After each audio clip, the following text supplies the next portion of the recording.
주님이 오늘 우리에게 주신 말씀은 누가복음 17장 20절부터 21절 말씀입니다.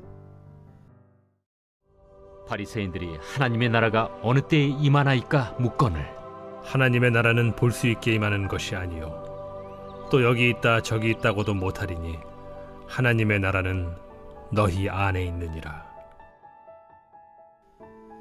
바리새인들이 예수님께 나와 하나님의 나라가 언제 임할지를 질문합니다. 예수님은 하나님의 나라는 볼 수 있게 임하는 것이 아니다 라고 말씀합니다. 또한 하나님의 나라는 너희 안에 있느니라 라고 말씀합니다. 사실 오늘의 말씀은 매우 짧은 말씀이지만 우리가 신경 써서 배워야 하는 말씀입니다. 바리새인들이 하나님의 나라가 언제 옵니까? 라고 질문하자 예수님은 하나님의 나라는 볼 수 있는 것이 아니다 라고 대답하십니다.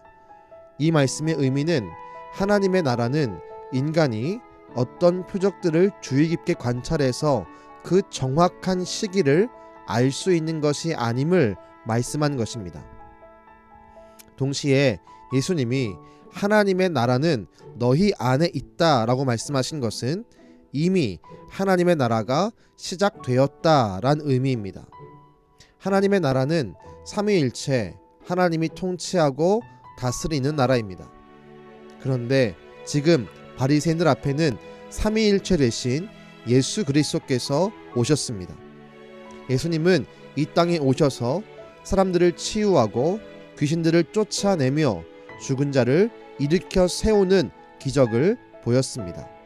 즉 이미 예수님을 통해 하나님의 통치가 시작되었고 예수님을 통하여 하나님의 나라가 이미 유대인 사이에 실현되었습니다.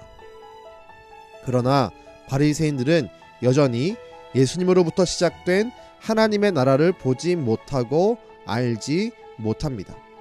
예수님을 하나님의 아들로, 예수님을 하나님의 본체로 믿지 않았기 때문입니다.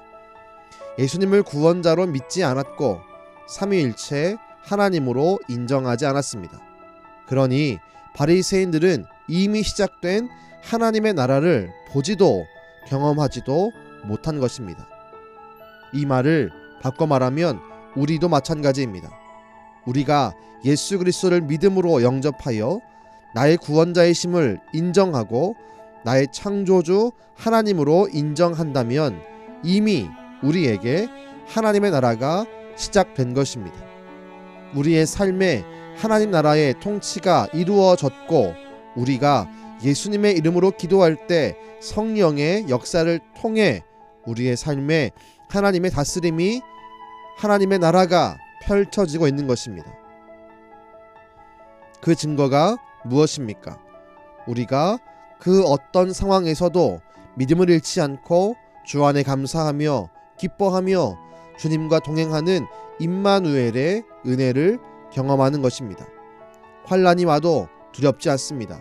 주님이 함께하고 나를 다스리기 때문입니다. 고통이 와도 원망하지 않습니다. 주님이 함께하고 나를 통치하기 때문입니다. 우리가 예수 그리스도를 믿기 시작할 때부터 이미 하나님의 나라가 우리에게 임하기 시작한 것입니다. 물론 마지막 때가 되면 우리가 온전하게 누리고 경험하고 직접 맛볼 수 있는 영원한 하나님의 나라가 임할 것입니다. 그러나 주님은 그때만이 아니라 지금 우리도 하나님의 나라를 경험할 수 있다고 말씀합니다.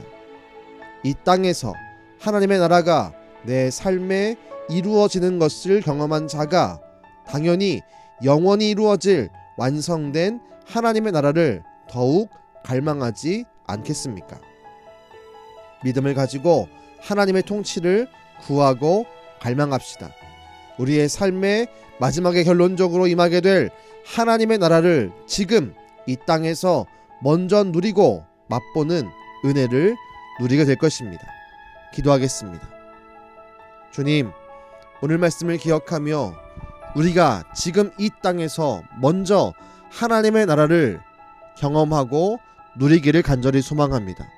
우리가 예수를 믿음으로 고백하오니 우리의 삶에 주의 통치가 임하는 것을 보게 하시고 경험하게 하여 주옵소서. 그 놀라운 경험을 통해 우리의 마지막에 이루어질 그 영원한 하나님의 나라를 더욱더 갈망하는 신앙인으로 우리를 세워 주옵소서. 지금도 우리를 통치하시는 예수님의 이름으로 기도드렸습니다. 아멘.